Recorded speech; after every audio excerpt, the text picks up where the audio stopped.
شیخ Saadi رحمۃ اللہ علیہ فرماتے ہیں کہ ایک شخص کو خواب میں روز محشر دکھلایا گیا۔ اس نے دیکھا کہ روز محشر برپا ہے اور سورج ایک نیزے کے فاصلے پر ہے اور ہر ایک شخص سر کے بالوں سے لے کر پاؤں کے ناخنوں تک پسینے میں شرابور ہے اور گرمی کی شدت کی وجہ سے اور پیاس کی شدت کی وجہ سے تڑپ رہا ہے، لیکن ایک شخص عرش کے سائے تلے خوب لطف اندوز ہو رہا ہے۔ یہ اس شخص کے پاس پہنچا اور اس سے جا کر کہا کہ اے بندے خدا، آج کی اس ہولناکی والے دن اللہ تبارک و تعالی نے تجھے یہ اعزاز اور یہ امتیازی شان کیوں کر عطا فرمائی؟ تو اس نیک بندے نے جواباً کہا کہ میں نے اپنے گھر کے باہر انگور کے بیل کا ایک درخت لگایا ہوا تھا۔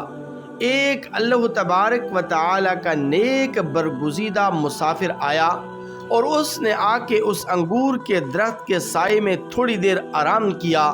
جب وہ واپس جانے لگا تو اس نے میرے حق میں یہ دعا کری کہ یا ربا، اپنے اس بندے کی کامل مغفرت فرما جس نے یہ سایہ دار درخت لگایا ہے اور جس کے سائے میں نے تھوڑی دیر آرام اور راحت حاصل کی۔